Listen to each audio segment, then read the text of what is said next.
Hindi ko talaga malaman. Saan ba ako nagkulang? Kambal kami. Pareho kami ng itsura. Pareho kami ng kutis. Ng boses.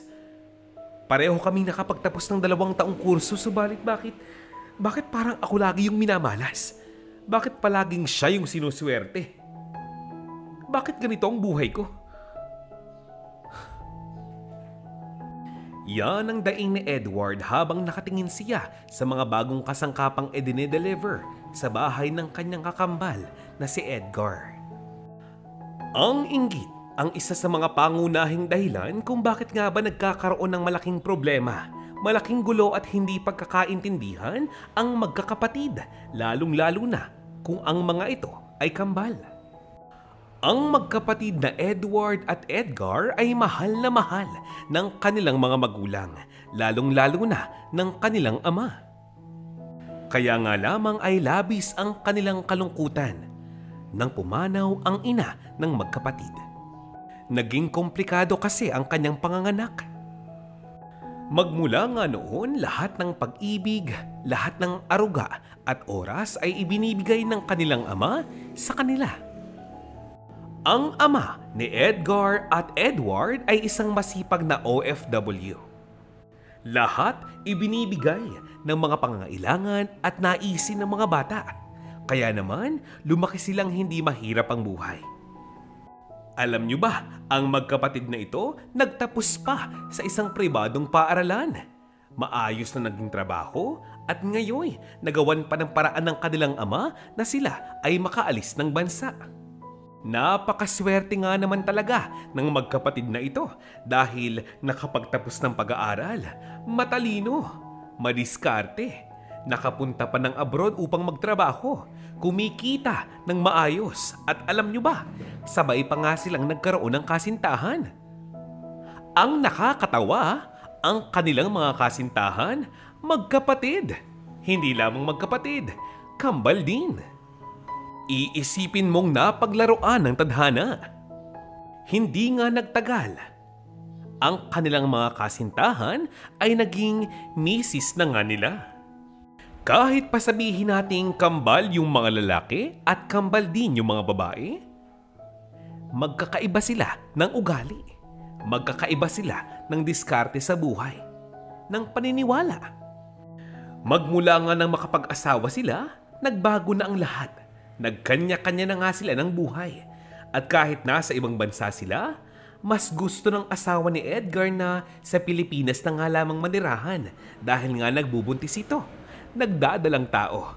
Nais niya maisilang ang bata dito sa ating bansa. Kaya naman, itong si Edgar ay suportado ng kanyang kambal at ng kanyang ama. Dito nga sa Pilipinas, muli silang ikinasal sa huwes. Samantalang itong si Edward na kanyang kambal, naiwan sa ibang bansa kasama ang kanyang kasintahan. Subalit hindi nagtagal itong si Edward na inip, nais na rin daw niyang umuwi ng Pilipinas. Kahit sabihin na ayaw ng kanyang kapartner, wala itong magagawa. Pinilit niya itong sumama. Sa bansang Pilipinas, gamit ang kanyang sariling pera, nagpatayo si Edward ng kanyang sariling bahay. Ang bahay nilang magkasintahan. Subalit ang kanilang ama naiwan naman sa ibang bansa, hindi dahil wala siyang pakialam sa kanyang kambal, pero dahil tiwala siya sa mga ito at siguro'y panahon na para hayaan niyang tumayo sa sariling paa ang 2 mga anak niya. Subalit sabi nga niya, handa pa rin siyang suportahan ang mga ito kung kinakailangan. Payuhan lalo na sa panahon ng kagipitan. Maligaya naman ang magkapatid. Kaya lang, medyo nahirapan nga talaga ang kambal dahil nasanay nga sila na lahat ng bagay ay inilalaan sa kanila ng kanilang ama. Lahat ipinoprovide para sa kanila.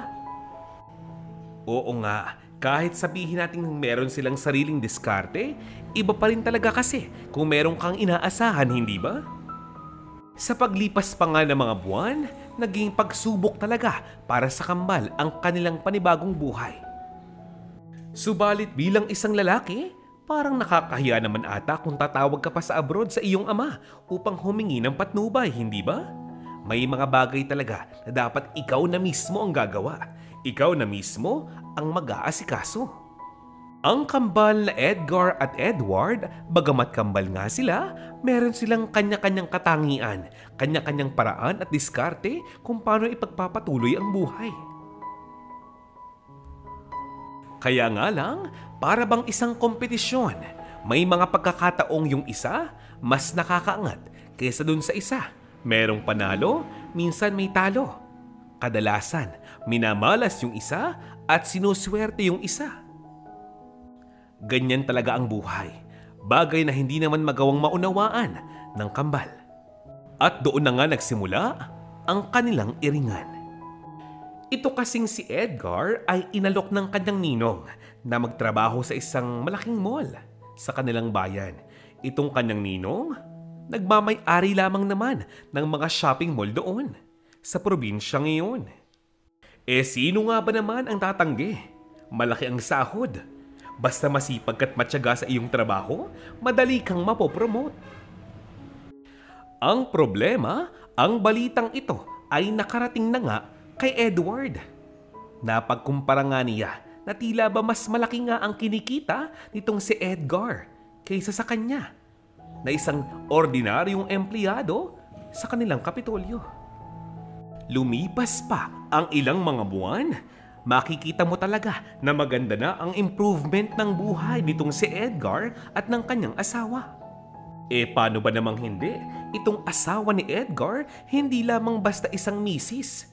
Marunong din siyang maghawak ng pera at magpatakbo ng negosyo.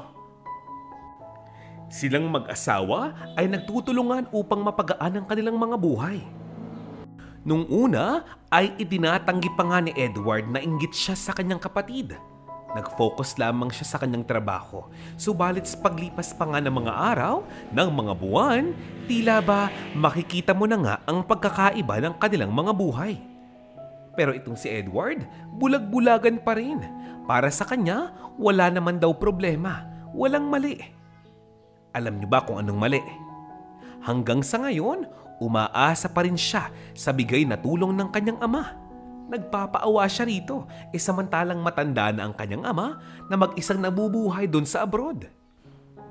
Palibhasa, alam ng kanilang ama na maayos naman daw ang buhay ni Edgar dito sa Pilipinas kasama ang kanyang asawa. Ikumpara mo naman sa buhay na mayroon tun si Edgar at ng kanyang misis. Ibang-iba talaga. May mga pagkakataong lagi silang short sa pera. Pero itong asawa ni Edgar, hindi kabado. Bakit ka mo? Ba't ka naman daw kakabahan?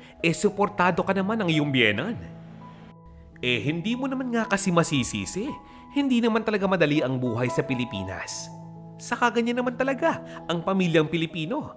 Palaging nagtutulungan. Tatawagan mo yung mga taong maaari mong asahan. Ang tanong, ikaw, maaari ka din bang takbuhan sa panahon ng pangangailangan? Nako, baka naman sa panahon ng pangangailangan, feel na feel mo pang makipagtagu-taguan. Sa paglipas pa nga ng mga linggo, nagkaroon ng malaking problema dahil ang ama ng kambal na ito ay nagkaroon ng isang matinding karamdaman. Inatake nga ito sa puso. Halos lahat ng kanyang ipon, nagamit niya, nagastos niya para sa mga gamot at hospital bills. Hanggang sa sabay-sabay naglabasan ang kanyang mga karamdaman, dahilan upang maaga siyang pumanaw. Mas maaga sa inaasahan. Naging napakasakit para kay Edgar at Edward ang pagpanaw ng kanilang ama. Lalo na kay Edward dahil dito nga lamang siya umaasa. Nang dahil sa kanyang kalungkutan, parang tinatamad na nga rin siyang magtrabaho. Madalas na nga siyang absent sa kanyang opisina. Para bang nawala ng gana sa mundo. Sa paglipas pa nga ng mga taon, tila ba mas naging mahirap ang buhay nitong si Edward, samantalang ang kanyang kambal, ipinagpapatuloy pa rin ang buhay kasama ang kanyang misis at ang kanyang diskarting walang makakatinag. Sabi ko naman, Kung sana nga lamang ay inubos mo ang panahon mo sa pag-isip ng paraan kung paano nga ba kikita ng pera, edi sana baka may nagbago na sa buhay mo ngayon. Eh hindi. Anong inuna mo? Alak, kalungkutan, bisyo at mga kaibigan. Tingnan mo itong si Edgar. Nawalan din siya ng ina, nawalan ng ama. Pero hindi katulad ni Edward, buo ang loob ni Edgar na patunayan sa kanyang mga magulang sa langit na kaya niyang panindigan ng kanyang sarili, na kaya niyang buhayin ng kanyang pamilya. Nais daw niyang maging proud sa kanya ang mga ito. Pero itong si Edward, ay nako. Ang kahirapan ang nagpupush ngayon kay Edward na magtrabahong mabuti. Sabi niya nga, ginagawa naman daw niya ang kanyang best. Pero anong gagawin niya? Hindi raw yun talaga enough. Hindi sapat. Minsan nga, ang iniisip ni Edward ay baka naman talagang malas siya. Baka naman talagang hindi para sa kanya ang pagsagana ng buhay. Eh baka naman talagang lahat ng swerte sa mundo na dapat ay para sa kanya ay nakuha lang ng kanyang kapatid. Huh? Ano daw? Ang tumatakbo ngayon sa isipan ni Edward ay bakit nga ba hindi siya alokin ng kanyang kapatid na magtrabaho sa parehong kumpanya, sa parehong mall na iyon? Sabi niya nga, lahat naman daw ng kayang gawin ni Edgar ay kaya niya rin. Baka nga mas mahusay pa siya. Isang umaga, tumawag itong si Edward kay Edgar. Ang sabi niya, "Hello, Tol, nasaan ka na? Bahay ka pa? Bakit hindi mo binabasa yung mga message ko sa'yo? Nung isang araw pa yun. Ano? Busy? Naku naman tol, kambal mo ko, kapatid mo ko, bigyan mo ko ng panahon. Hirap sa'yo eh. So hindi mo pa nababasa yung mga message ko sa'yo? Tinan mo yan. Ngayon mo palang binabasa eh. Ay. So ano? Pwede mo ba akong ipasok sa iyong trabaho? Ilakad mo naman ako sa ninong mo. Dali na. Kambal mo ko. Kung anong kaya mo, kaya ko rin. Kung anong kursong tinapos mo, yun din yung sa akin, di ba? Bakit hindi mo man ako iniimbitahan magtrabaho dyan? Edgar naman eh. Di ba alam mo naman, hindi ganong kalaki ang kinikita ko rito sa trabaho ko. Hindi tulad mo, wala akong sideline. Uy, ano? Yan ang daing ni Edward sa kanyang kapatid. Ang tugon naman ng kanyang kapatid, ay nako tol, ano bang sinasabi mo? Baka akala mo milyon ang kinikita ko sa trabaho ko dito. Alam mo, kung ikukumpara natin yung mga sahod natin, hindi naman nagkakalayo. Ano bang sinasabi mo dyan? Ikaw, baliw ka talaga eh. Nakalimutan mo na ba? Yung trabaho mo, lahat ng benepisyo binabayaran. Yung sa akin, hindi naman. Ay nako tol, kung alam mo lang talaga, napakarami ko ring problemang kailangang asikasuhin. Mukhang hindi lang halata. Dahil palagi akong sinusuportahan ng asawa kong si Mariel. Maiba ko tol, ano bang pinagkakaabalahan ng asawa mong si Mary? Alam mo, payo ko sa'yo. Sabihan mo siya, humanap ng sideline. Hindi pwedeng ikaw lamang ng ikaw. Iba na ang buhay ngayon. Marami sa online, di ba? Aba, may wifi naman kayo. Tol, pasensya na. Wala pa kaming vacancy. Mahina pa ang kita ng mall sa ngayon dahil hindi naman peak season. Alam mo na? Sabi mo nga sa akin, lahat ng kaya kong gawin, baka mas magaling ka pa sa akin. Kaya, diskarte lang yan, tol. Kayang-kaya mo yan. Proud na proud nga sa'yo si Papa nung nakaraan, di ba? Nakakamiss yung... Yaan mo na nga. Yan ang sabi ni Edgar. Ang dagdag pa nga ni Edgar, Tol, tandaan mo, hindi na tayo mga bata. Matanda na tayo. Bilang mga asawa, bilang mga lalaki, dapat marami tayong paraan, maraming diskarte dahil sa atin aas at kukuha ng lakas ang ating pamilya. Isipin mo, paano kapag nagkaanak ka na? Diba? Hindi lahat ng pagkakataon meron kang pwedeng takbuhan. Hindi lahat ng pagkakataon meron kang pwedeng asahan. Wala na si Papa, tandaan mo yan. Ha? Good luck na lang sa'yo. Napatahimik na lamang itong si Edward at ibinaba ang tawag. Magmula nung sabihin sa kanya ng kanyang kapatid iyon, tila ba nagtanim na nga siya ng sama ng loob dito dahil parang minamaliit daw siya ng kanyang kapatid. Sa makatwid, negatibo niyang tinanggap ang mga salita nitong si Edgar. Buhat nga noon ay tila ba iba na ang pakikitungo nitong si Edward kay Edgar. Bagay namang ipinagtaka ng kanyang kapatid dahil buhat nga lang sila magkausap, talagang malamig na ang kanyang pakikitungo rito. Minsan nga ay nagkaroon pa ng kaunting salo-salo dahil wedding anniversary nitong si Edgar at ng kanyang asawa. Inimbitahan ang kanyang nag-iisang kapatid na si Edward subalit ayaw nito. Meron daw siyang mas mahalagang kailangang intindihin. Ang nakakapagtaka, yun din ang tugon ng kanyang asawa. Siyempre, yang mga babae napakasensitibo. Kaya itong asawa ni Edgar naramdaman niyang merong problema. At para nga daw hindi na nga ito lumaki, kinausap nitong si Mariel, si Marie. Kinausap ng asawa ni Edgar ang asawa ni Edward. Ang sabi nga niya, huwag naman sanang maging sensitibo sa mga bagay-bagay. 4 na nga lamang daw sila, magkakagulo pa. Ang problema, tila ba nahawaan na nga ni Edward ng pagiging negatibo ang kanyang asawa. Kaya ang ending, maging ang magkapatid na Marie at Mariel ay nagtalo na din, nagkasamaan ng loob. Sa paglipas pa nga ng mga araw ay walang pagbabago ang buhay nitong si Edward at ng kanyang asawa. Aba, ay imbis na humanap ng extra, imbis na humanap ng pagkakakitaan, alam mo ba kung anong inaabangan? Alam mo ba kung anong inaabangan? Ano nga daw bang update sa buhay ng kanilang mga kambal?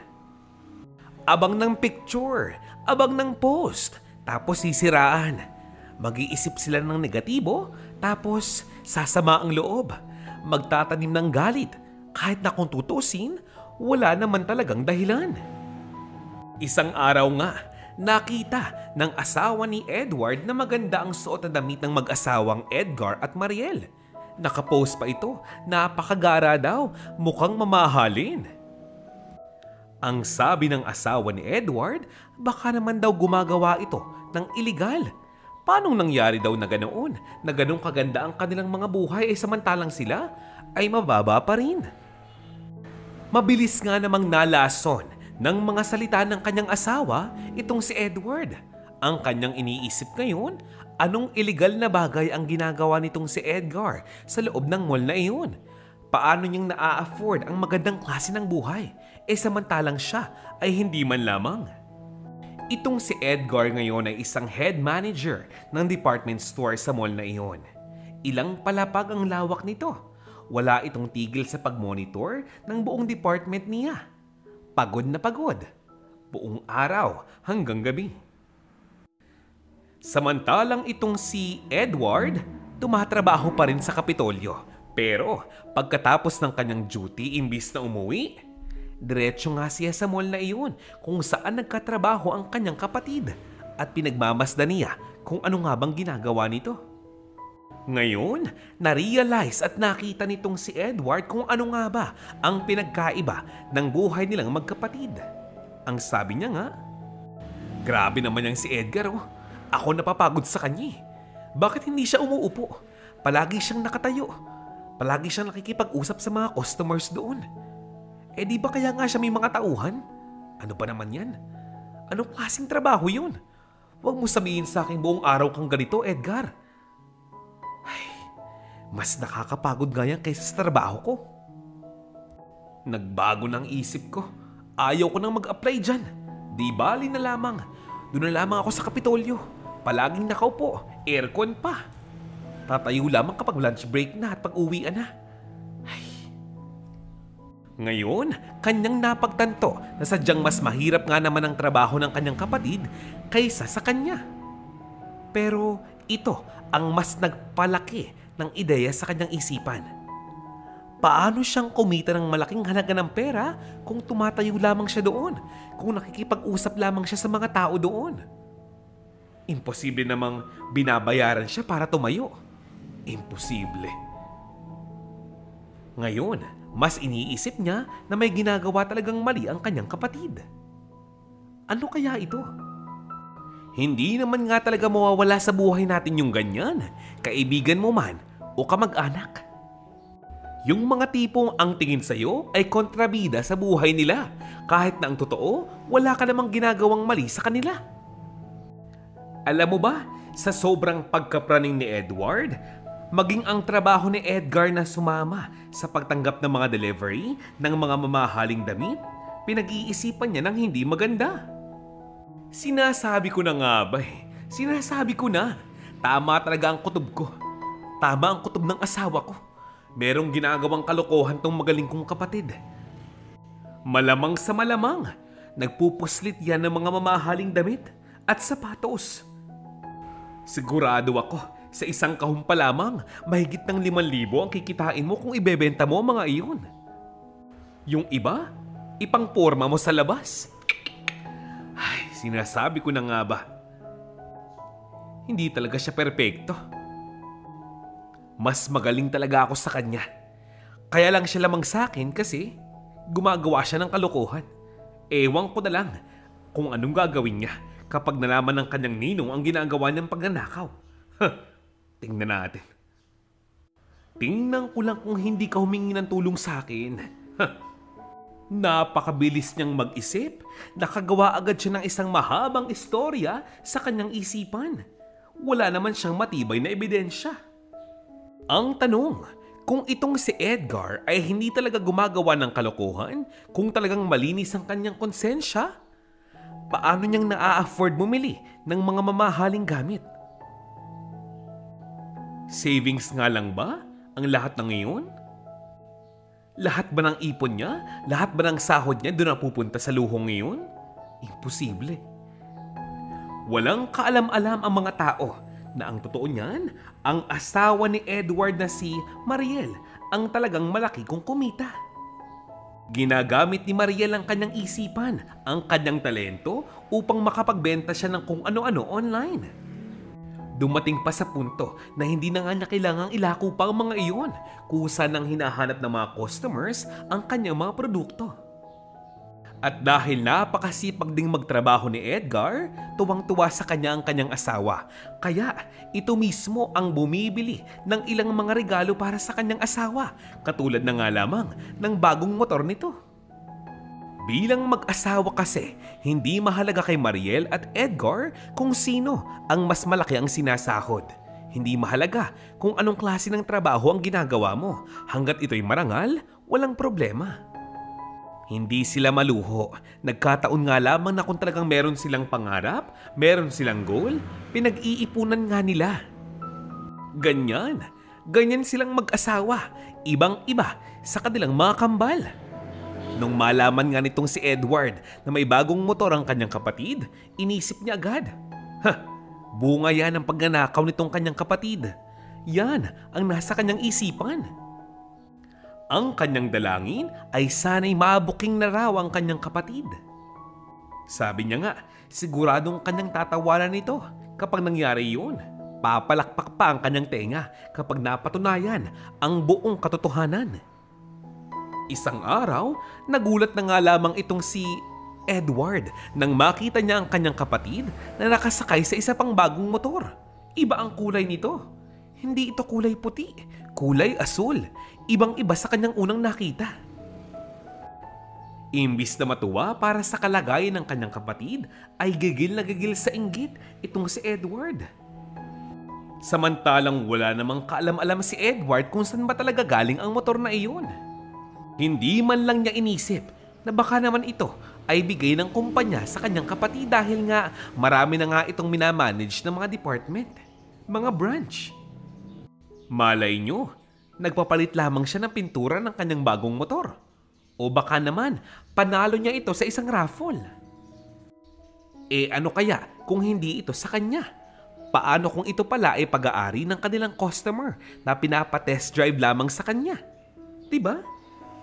Yan tayo Ang bilis nating mag-isip ng negatibo sa ating kapwa bago positibo. Makalipas lamang ang isang buwan, kumalat na ang balitang ito palang si Edgar ay na-promote na sa kanyang trabaho. Nang makarating ito sa kanyang asawa, agad siyang kinausap at sinabing, Edward! Edward! Ano? Ano balita na sa'yo? Ganyan ka pa rin? Mahal naman, na-promote na ang kambal mo. Ano? Yung magnanakaw mong kapatid. Improve na ang buhay. Ano tayo, ganito na lamang? Alam mo ba, kahapon nakita ko sa post online, yung kapatid kong si Mariel, naninilaw sa dami ng alahas na kanyang suot. Bago pa ang kanyang sapatos. Wala man lang kahiya-hiya. Magnanakaw naman ang kanyang asawa. Nang dahil sa tindi ng inggit at sama ng loob ng mag-asawang Edward at Mary sa kanilang mga asawa, gumawa ng plano itong si Edward, bagay na ikapapahamak sigurado ng kanyang kambal. Araw ng Sabado nga noon, walang trabaho sa Kapitolyo itong si Edward. Buong hapon, ang ginawa lamang niya ay subaybayan ang kanyang kapatid na si Edgar sa kanyang trabaho. At nakita nga niya, tumatanggap muli ito ng delivery mula sa mga malalaking truck. Nagkataon pa namang nung panahong iyon ay absent ang ilang mga tauhan ni Edgar dahil may karamdaman. Kaya itong si Edgar na mismo ang tumutulong sa pagbubuhat dahil malapit na nga maggabi. Nung sandaling pumasok ng mall, itong si Edgar, medyo natagalan nga siya dahil siya'y nagbanyo. Sakto namang nakaabang itong si Edward. Dumating siya at nagpanggap na siya si Edgar. Ginamit ni Edward ang pagkakataong ito upang sumalisi sa trabahong ginagawa ng kanyang kapatid. Gumawa siya ng kalokohan. Wala namang kamalay-malay ang mga pahinante na iba na ang taong kaharap nila ngayon. Itinakas lamang naman nitong magaling na si Edward ang ilang mga kahon ng mga mamahaling damit at mga pantalon, maging mga bag at sapatos. Ilang daang libong piso rin ang halaga noon kung mabibilang mo. Tingnan ko lang kung hanggang saan yung yabang mong Edgar ka. Sisiguraduhin kung makukulong ka. Ang bulong ni Edward. Makalipas lamang ang halos 2 araw, nag-inventory na nga ang mall at may nakita nga silang nawawalang mga item. Halos 5 kahon na yun. At dahil talagang mamahali ng mga item na iyon, agad silang nagtanong kay Edgar. E di sa malamang, hindi niya nga alam kung saan nahahanapin ang mga bagay na iyon. Alam niya sa kanyang sarili na kompleto naman ang kanyang na-receive ng mga item. Kung anong nakita niya nga sa listahan ay ipinasok niya. Yun ang alam niya. At upang mapabilis na nga ang trabaho at ang paghahanap, isinama nga ni Edgar ang assistant ng may-ari ng mall sa loob ng CCTV room upang ma-check ang mga kamera. Pero ang kanyang gulat, nang mapanood nga nila ang CCTV footage, nakita roon si Edgar nagsasakay raw ng mga kahon-kahon na gamit sa loob ng isang kotse. Ang sabi ng isang staff ng bodega, naku naman, Sir, kayo naman po pala yung nagtago talaga eh. Sir, sa ginawa niyong ito, muntikan pa po akong magka-record. Naku naman, ilang beses niyo na pong ginawa ito? 1? 3? 5? Masamang-masama ang loob ng mga staff ng bodega dahil sa pangyayaring ito dahil muntika na nga silang mawala ng trabaho. Napagbintangan pa. Maya-maya pa'y dumating na ang may-ari ng mall at sinabing, Edgar naman, anong kalokohan to? Bakit mo naman to ginawa sa akin? Sa aking negosyo. Sinira mong tiwala ko sa'yo, inaanak pa naman kita. Ay, anak pa naman din ang turing ko sa'yo.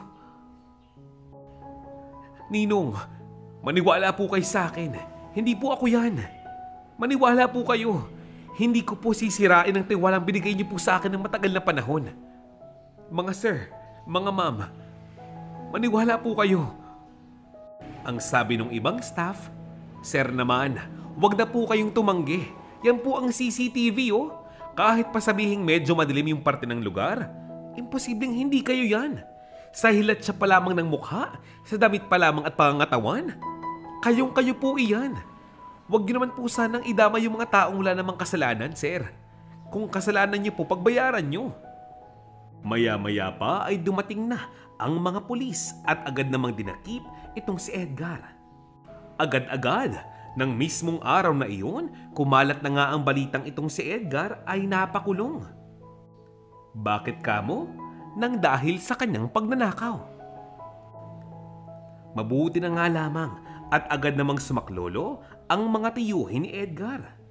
Habang nagkakagulo nga ang lahat, itong si Edward pa-chill-chill lang. Habang ang kanyang asawa abalang-abala sa pagsusukat ng mga bagong damit na iniuwi ng kanyang asawa. Nang makausap nga ni Edgar ang kanyang asawa, alam na nga nila kung sinong maaaring gumawa ng ganitong kalokohan. Sino pa ba ang nag-iisang kamukha niya sa mundong ito? Napag-alaman na rin ng may-ari ng mall ang buong katotohanan dahil siya mismo, na ninong nga ni Edgar, ay hindi makapaniwalang sisirain ni Edgar ang kanyang tiwala. Humingi nga ito ng kapatawaran kay Edgar dahil napagbintangan niya ito. Pero ngayon, malinaw na nga daw ang lahat. Kitang-kita. Sa relos, sa sapatos, sa pantalon. Si Edward nga, ang salarin. Nang mapagtugma-tugma kasi nila ang mga video sa CCTV, nakita na itong si Edgar ay mayroong asul na tuwalya sa kanyang likuran. Maaring puti ang kanyang damit pero hindi ito t-shirt, kundi polo shirt. Meron itong kwelyo. Ang kanyang pantalon nung panahong iyon ay maong. At nakasuot itong si Edgar nung gabing iyon ng puting rubber shoes at hindi asul. Imposible namang mag-iba ang kanyang itsura at ang kanyang suot na damit sa loob lamang ng ilang mga minuto, hindi ba? Nakita pa na ang totoong Edgar ay pumasok sa loob ng banyo ng panahong ngayon. Saktong mga oras at panahon na ang pekeng Edgar ay nagbubuhat ng mga kahon. Sa makatwid, binawi nga ng ninong ni Edgar ang lahat ng kasong kanyang isinampa. At sa wakas, pinakawalan nga itong si Edgar. Humingi naman ng pasensya ang ninong nitong si Edgar sa kanya. Kaya lang, hindi na nga niya ito kayang tanggapin pa sa trabaho dahil baka mamaya ulitin pa itong muli. Lahat ng kalokohang ito ay maganap muli nang dahil sa kanyang kakambal. Ang problema, ayaw pumayag nitong si Edgar na makasuhan ang kanyang kapatid agad-agad ngayon. Siya na raw ang gagawa ng paraan. Kailangan nga daw kasi nila ng mas matibay na patunay. Pruweba. Inabangan ni Edgar ang kanyang kakambal habang palabas ito ng Kapitolyo. Kinausap niya ito nang sila nga lamang dalawa at pinakita nga niya ang CCTV. At napatawa nga lamang si Edward sa kanyang nakita. Ibang klase ka talaga ha? Pati ba naman yung pag-i-edit ng mga picture at video, pinapakalman mo na rin? Anong gusto mong palabasin? Alam mo, next time, galingan mo para naman kapani-paniwala. Yan ang sabi ni Edward. Ang sabi naman ni Edgar, alam mo tol, pasalamat ka nga Kalmado pa ako hanggang sa ngayon. Nang dahil sa'yo, munti ka na akong makulong. Mabulok sa kulungan. Munti ka nang mag-isa ang asawa ko. Sabihin mo nga sa akin, ano bang ginawa kong mali sa'yo? Ha? Naging mabuti akong kapatid sa'yo. Pinapautang kita kapag kailangan mo. Kahit nga minsan hindi mo na binabayaran, okay lang. Nang ma-ospital ang asawa mo, ako ang nagbayad ng bills ninyo. Nagpasalamat ka man lang ba? Hindi. Huwag kang nga magkunwari na para bang hindi mo alam ang ibig ko sabihin. Alam mo na ikaw ang nasa videong ito. Alam mong hindi ako yan. Bakit mo ginawa yun? Kapatid mo ko Bakit mo ginawa sa akin yun? Ang sabi ni Edward, wala akong alam sa mga sinasabi mo. Huwag kang nga magbintang. Masama yan. Alam mo, magnanakaw ka na? Nambibintang ka pa. Galing mo rin talaga eh. Alam mo, yung totoo, kahit hindi mo ipakita sa akin yung video na yan, malamang talaga magnanakaw ka. Sa dami ng luho mo, nabibili mo lahat ng gusto mo, nakakain mo lahat ng nais mo. Ang asawa mo, puro alahas. Ano kayo? Inuulan ng yaman? Ilang libo lamang ang lamang mo sa sahod ko. So what kung masipag ka? Imposible na kumita ka ng ganung kalaki. Malabong mangyari yun. Anumang kamalasan ang meron ka ngayon, deserve mo yun kasi mayabang ka. Sa mga salitang sinabi ng kanyang kapatid, alam na nga ni Edgar na binalot na nga ng inggit ang isipan nito. Sarado na ang kanyang isipan. Hindi na nga siya makikinig pa. At halatang hindi na aamin sa kanyang ginawang kalokohan. Sa isipan nga ni Edward ay mas mataas na nga siya kumpara sa kanyang kapatid. Kahit pa sabihing mas madiskarte ito o mas masipag, wala yung saysay kung wala siyang trabaho at wala na nga magtiwala sa kanya. Ang hindi niya nga alam sa kanyang ginawang kalokohan, mas pumanig ang kanyang mga kamag-anak, pinsan, tiyuhin at tiyahin sa kanyang kapatid na si Edgar at handa itong tulungan. Ibinenta na nga ni Edgar ang kanyang lupa't bahay sa probinsya ngayon at pinalayo na nga silang mag-asawa sa kanyang kapatid. At dahil may kaya rin sa buhay ang side ng papa nila, ang mga tiyo at tiya ni Edgar, binigyan siya ng lote na malapit sa kanila. Nagpasya pa itong si Edgar na lumabas na nga muna ng bansa. Nag-abroad ito, nagtrabaho sa Amerika kasama ang kanyang mga pinsan. At dahil wala pa nga silang anak mag-asawa, itong si Mariel nag-focus lamang sa kanyang trabaho dito sa Pilipinas. May sideline pa, online selling. Ng ano kamo? Iba't ibang mga damit, iba't ibang mga kasangkapan sa bahay, ibang mga gadgets at mga alahas. Yan mismo ang mga picture na ipinopost nga niya online. Hindi yun sa kanya lahat. Ang iba doon, pinopost lamang niya para mas maraming bumili. For promotion, ika nga. Nang dahil nga sa kanilang pagsisikap, mas naging maganda ang buhay ni Edgar at Mariel. Kabaliktaran naman na nangyari sa buhay nitong si Edward at Mary. Noong panahong ngayon, si Edward at Mary ay nagkaroon ng isang anak. Kaya lang, lagi itong sakitin. Hindi na nga magkasya ang lahat ng sahod ni Edward para sa mga ito. Sinubukang humingi ng tulong ni Edward sa kanyang mga kamag-anak subalit inabutan lamang siya ng kaunting pera pero hindi iyon sasapat. Pagkabigay nga sa kanya ng pera ay hindi na nga niya ito makontak pa. Nakablock na nga siya sa Facebook. Paanong hindi? Siguro hanggang sa ngayon, masama pa rin ang kanilang loob kay Edward dahil sa kanyang ginawang kalokohan dito kay Edgar nung ilang taon na nga ang nakakalipas. Siyempre, kapos na nga sa pera itong si Edward. Sinubukan niyang gumawa ng paraan upang hanapin ang kanyang kapatid subalit mismong siya'y nagulat nang malaman niya na ito palang kapatid niya ay nasa abroad na muli. Matagal na.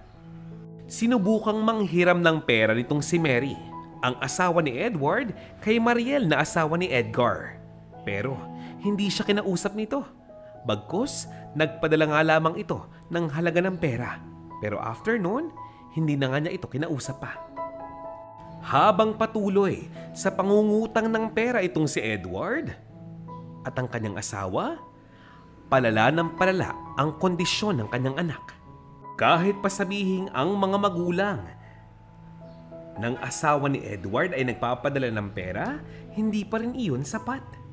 Makalipas nga ang halos isang taon, umuwi ng Pilipinas si Edgar upang sunduin ang kanyang asawang si Mariel upang manirahan na nga sila sa Amerika. Sa awa naman ng Diyos, ngayon magaling na ang anak ni Edward. Kaya nga lamang ay medyo nagkakalabuan na nga ang mag-asawang Edward at Mary. Tila ba magkasama na nga lamang sila dahil sa kanilang anak. Ang tanong sa isipan nitong si Edward, Kamusta na kaya ang kanyang kapatid? Siguro, maganda pa rin ang kanyang buhay sa Amerika kasama ang kanyang asawa. Siguro ngayon, may anak na ito. At sa huli ng istoryang ito, lahat ng naganap sa istoryang ito ay gagamiting inspirasyon nitong si Edward upang baguhin ang kanyang sarili. Susubukan niyang bumawi sa kanyang pamilya at papatunayan niya sa mga tao na kaya niyang magbago. At dito na nga po nagtatapos ang ating istorya ngayong araw na ito. Shout out time! Binabati ko po ng isang magandang araw si Miss Rose Pablo from Baguio City. Tessa Paglinawan, hello! Rowena Enriquez, maraming salamat po sa inyong komento. Tessie Oyay, Mirna Galicia, Erlinda Claveria, hello! Hello po, Miss Victoria Dubria from Netherlands. Wow, ang layo ah! Marlendel Rosario from Dubai, hello! At Alma Macabe, maraming salamat po sa inyong komento. Muli po, maraming salamat po sa lahat ng iniiwan nyong komento, suhestyon, puna at mga pabati. Lahat po yan, na-appreciate po namin. Maraming salamat po muli. Paalam!